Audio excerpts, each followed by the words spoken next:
in case of biological classification, so in case of this particular chapter, we know that we are going through actually the classification system in case of this particular living organisms, because in first chapter we already gone through that why we need actually the classification, why we need the grouping of the living organisms. Now this particular chapter is actually focusing on the groups which we already have in case of this particular biological classification. So in this biological classification, firstly, I can say that we know that we are having the main 5 groups, that is Protista, Monera, fungi, plant, and finally we are having the Animalia. So this is the 5 kingdom classification which has done by R.H. Whitaker, and this particular 5 kingdom classification system is actually based on the organization, the body organization itself, and then cell structure, and then mode of nutrition, phylogenetic relationship, and finally the reproduction. So these are the parameters for doing this type of or this particular type of biological classification. So here I am just giving a small introduction on this 5 groups actually. First, we are having the kingdom Monera. So, in case of kingdom Monera, we know that the most important members are bacteria, and all organisms who are present in this particular kingdom, they all are basically prokaryotes. Okay, so it includes bacteria as well as cyanobacteria as well as arachidacteria. Then it is also having the rickettsia, actinomycetes. So those are actually also present in this particular group. And after this particular Monera kingdom, I can go to the next uh, group, that is obviously in case of this after Monera, we are having the Protista one. So in case of this particular Protista, I can say that Protista are mainly having the dinoflagellates and the chrysophytes. So firstly, I'm going to the chrysophytes. Now in case of chrysophytes, they are mainly known as the diatoms, and they are living in fresh water as well as in the marine water, and mostly they are photosynthetic, and their cell wall is having a speciality, that is their cell wall is made up of, actually they are having silica in their cell wall. Their cell walls are impregnated with the silica itself. And in case of dinoflagellates, so next group in case of this Protista are the dinoflagellates. So dinoflagellates are also the photosynthetic organisms, and they are also different in color, because obviously due to the presence of different pigments, they can be yellow, they can be brown, they can be red.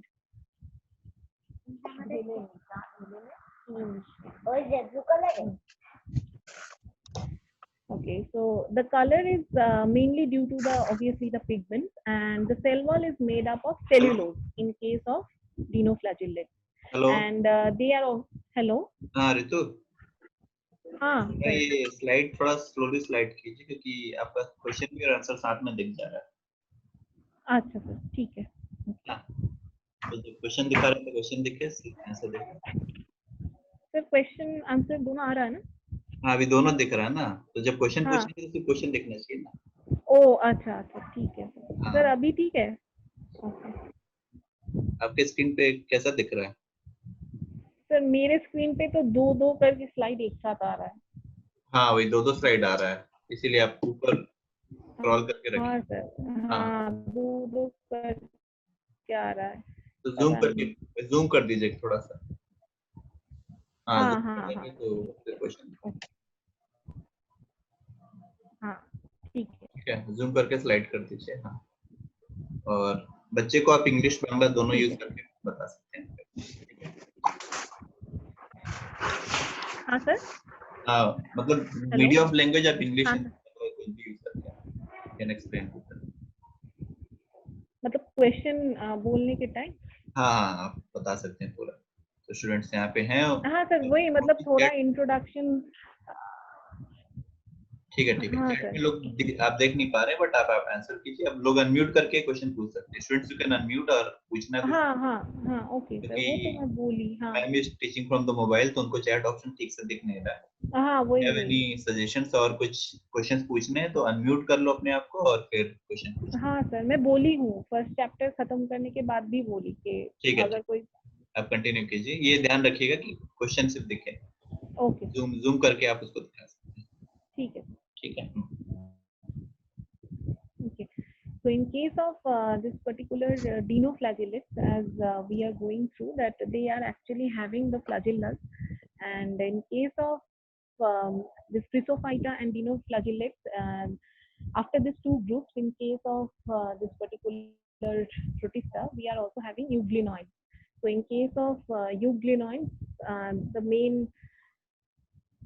main organism, or we can take the main organism over here, those are mainly the euglena in case of this particular euglenoid. So after this particular protista one, the third group we are having, that is the fungi. So in case of fungi, we know that different type of groups are actually there. In case of fungi, we are having zygomycetes, we are having ascomycetes, we are having basidiomycetes. So they are having different type of methods for doing their production. Ascomycetes are producing ascospores, basidiomycetes are producing basidiospores. So different type of spores they are actually producing in case of this particular fungi one. And after fungi one, we are having the plants and the animals. So in case of plants, we know that we are having several type of different groups or different classification is there in case of plants. We are having algae, we are having bryophytes, we are having pteridophytes, then finally we are having the gymnosperm and angiosperm. So these are the groups in case of this plant. And finally, we are having the animals. So in case of animals, we know that various types of groups are again present in case of this Animalia kingdom. So we will study obviously in the next chapters. And the another groups we are having in case of this biological classification, one is virus. So in case of virus, mainly we know that viruses are typically in between of dead and living organisms. So that is why viruses has been placed in a different group. And then we are having two more groups. One is lichen. Now we know that lichen is having the symbiotic association of algae and fungi, and the algae partner is obviously the autotrophic one, and they used to synthesize the food. And in case of the fungal partner, they offers the protection and as well as the shelter. And finally, we are having the last group in case of biological classification, that is the viroids. So in case of viroids, they are the smallest structures, and obviously they are capable of infection, and they consist only the nucleic acid without the protein coat.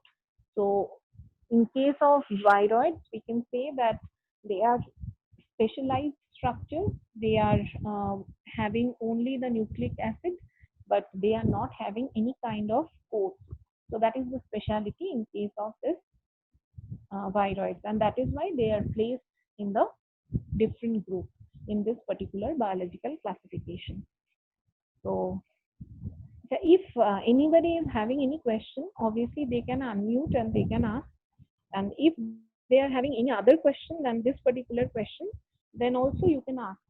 Okay, so you just unmute and ask. Or if you are having any kind of doubt of this particular questions, you can also ask. Okay, so first I'm going to the first question of this particular chapter. That is the lichens indicate the sulfur dioxide pollution. Because why they are actually indicating the sulfur dioxide pollution? Because the options are here, that is show association between algae and fungi, grow faster than others, are sensitive to sulfur dioxide and flourish in sulfur dioxide rich environment. Now, obviously, the question's answer is the third one. They are sensitive to the sulfur dioxide because lichens typically grow in very less polluted areas. Like I can say you incident that is in case of 1900 when England was going through the revolution and they are actually setting up their factories and industries in a particular area which is not having any kind of uh, human activities before. So when they are actually setting up these factories or industries over there, they are actually I mean, they actually saw at that particular time that many lichens are there. The trees trunks are totally covered with lichens, but after just a year, when they again doing their inspection over there, they just saw okay, the lichens are just vanished from there. So why this particular lichens are vanished from there? Because lichens are very much sensitive to particular sulfur dioxide actually. They can grow in other harsh environments, but they cannot grow in presence of this particular sulfur dioxide. So that is why they are treated actually as the indicator of the sulfur dioxide itself. So in case of this particular question, the answer is actually the C. So the answer is given in case of your slides also. And the next we are going to the second question. So in this particular second question, we are having the question that the main difference between the gram-positive and gram-negative bacteria. So why actually gram-positive, gram-negative bacteria we used to differentiate, or how we are actually differentiating between the gram-positive and the gram-negative bacteria. Now, here also we are having a story itself, that is in 1894, a particular scientist whose name was Christian Gram. So he was actually doing his work with the staining of the microorganisms, because we know whenever we are going to visualize something under the microscope, that particular thing should have a color, because under the light, because we know that bacteria are colorless, and that is why whenever we are putting the bacteria under the light, it appears as it doesn't appear actually, because it is not having any color. So that is why that particular scientist was going through the particular, or he was actually trying to develop the technique to stain the bacteria. And at that period of time, he was just discovered that he was following the same procedure, which actually known as today as gram staining. So he was just following that particular procedure, but two types of colors are appearing in case of bacteria. One is purple color and one is pink color. So the purple color bacteria, he termed them as gram positive bacteria, and the pink colored bacteria, he termed them as gram negative bacteria. So obviously the question comes that why they differ in color despite of having the same procedure of staining. So in case of the basic differences, the differences lies on the cell wall, because we know that bacteria is having cell wall, and finally then they have having the cell membrane. So in case of cell wall, the gram positive bacteria is having a single layered cell wall, but in case of gram negative bacteria, they are having a double layered cell wall. In case of cell wall thickness, the gram positive bacteria is having a thickened cell wall that is near about 20 to 80 nanometers. And in case of gram negative one, they are having the thickness of 8 to 10 nanometers. And in case of the cell wall composition, we know that a compound is present which is known as peptidoglycan, which is a very important compound in case of bacterial cell wall. So gram-positive bacteria is having a thick peptidoglycan layer, whereas the gram-negative is having a thin layer of peptidoglycan. Another compound is also present in case of cell wall, that is teichoic acid. So in case of gram-positive, teichoic acids are present, acid molecules are present. In case of gram-negative, teichoic acid molecules are absent. So this is the basic structural differences, or these are the basic structural differences in case of the cell wall. And another difference is also there, that is in the lipid content. So in case of the gram-positive cell wall, the lipid content is very low, and lipopolysaccharide is absent in case of gram-positive cell wall. But in case of gram-negative cell wall, the lipid content is near about 20 to 30%, and the lipopolysaccharides are actually present in case of this gram-negative cell wall. So due to the structural differences, they are actually taking different colors in despite of having the same procedure. So this is happening in case of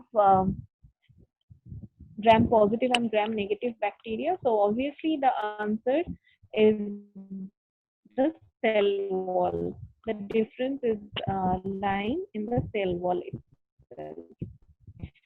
So after the second question, I'm going to the third one. So in case of third one, we are mainly having, so first we should know that what is amoebiasis. So amoebiasis is an infection. It is mainly the digestive system infection, which is caused by a particular protozoa, which is known as Entomoeba histolytica. So this particular type of infection is occurring in case of human beings because the spores of this particular protozoa, we normally ingest this particular spores of the protozoa, and this is mainly happening with the help of water mainly, because this is the spores are mainly contaminating the water, and then if we are taking the so we are taking the water without filtration, then obviously we are getting affected by this particular kind of disease.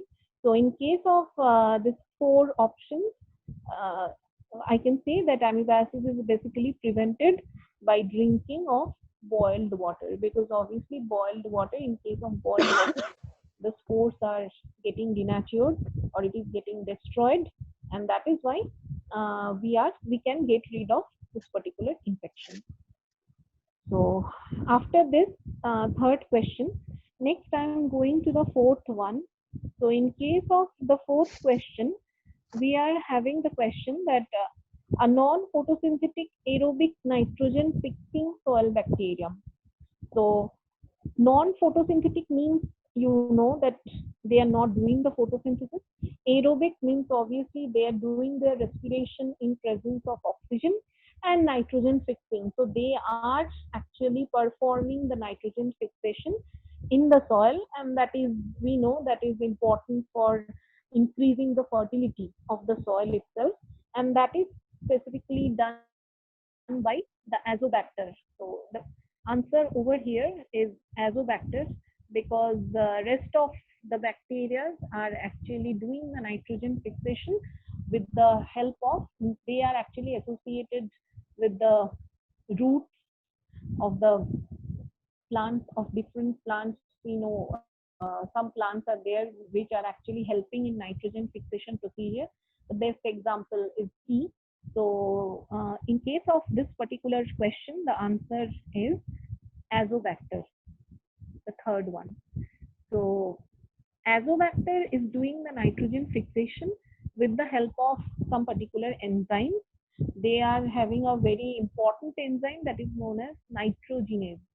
So this particular nitrogenase is helping them to do the nitrogen fixation, and this particular organisms are fixing the nitrogen in a very fast rate actually. Okay. So after this, we are having the fifth question. So the answer is azobacter over here.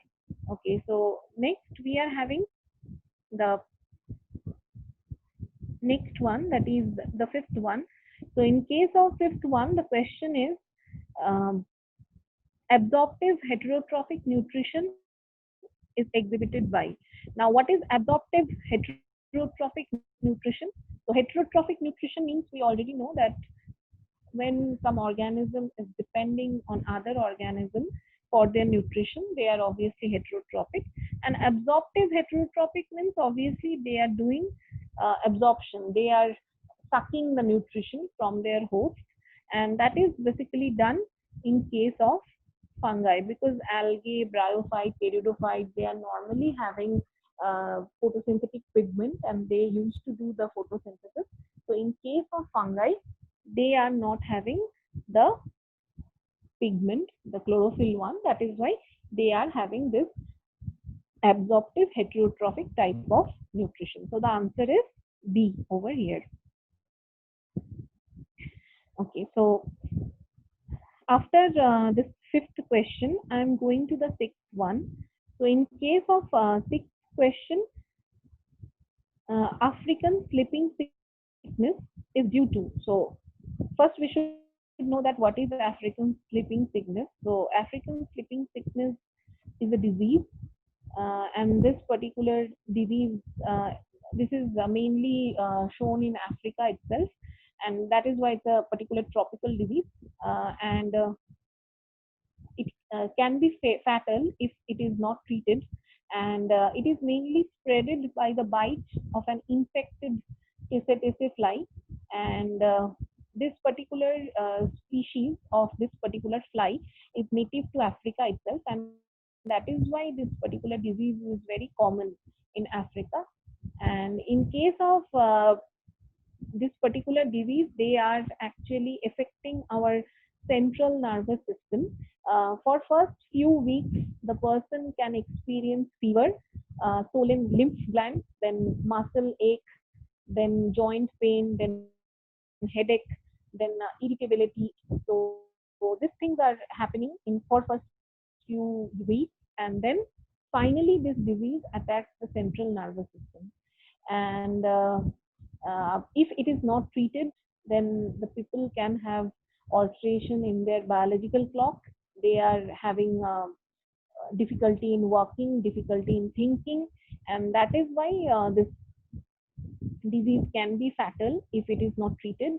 And it is mainly happening with particular protozoa itself, which is actually known as this Trypanosoma gambiense.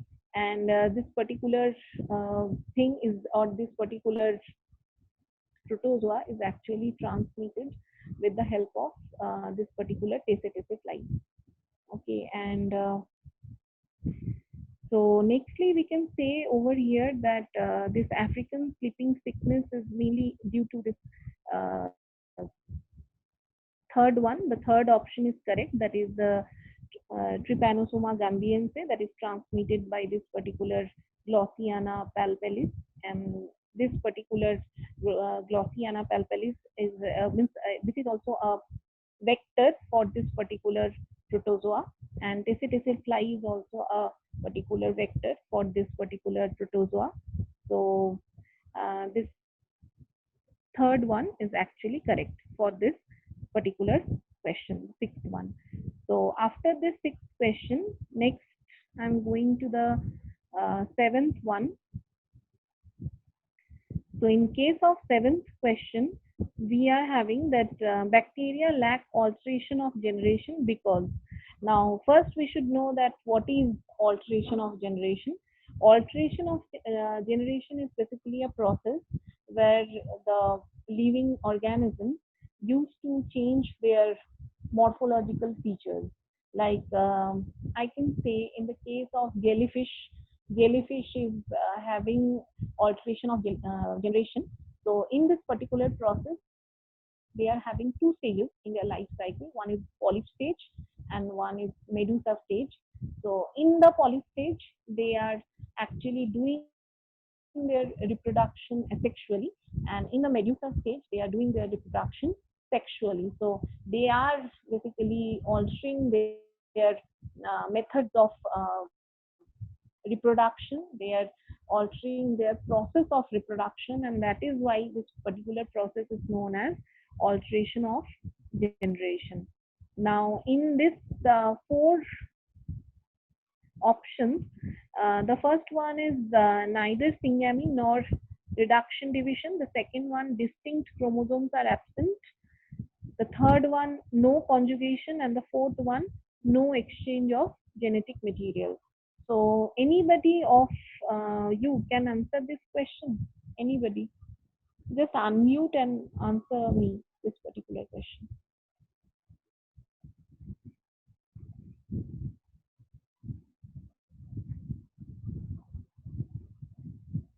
Anybody? Ma'am, option A. Why? Because reduction division doesn't happen. Okay, fine. So option A is correct in case of this seventh question. Okay. Okay. So next I'm going to the eighth one.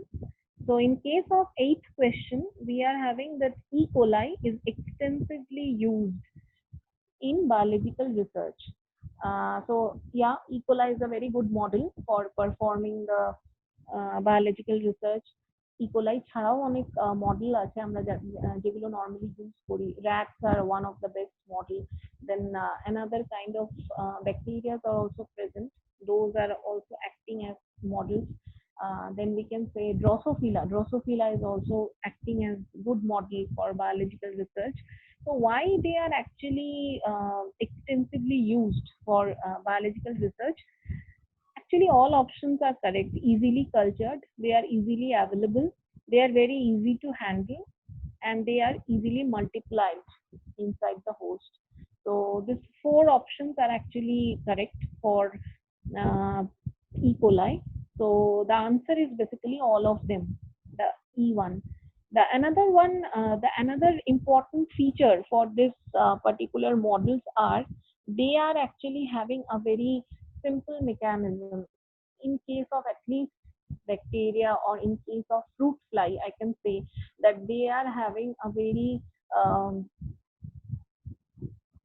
simple type of regulatory mechanism, and that is why we are basically choosing them. In case of fruit fly, you all know that 4 pair of chromosomes are only present in case of them. So it's very actually easy to manipulate in case of the genetic research, in case of the biological research. So that is why we are mainly using them. So after this,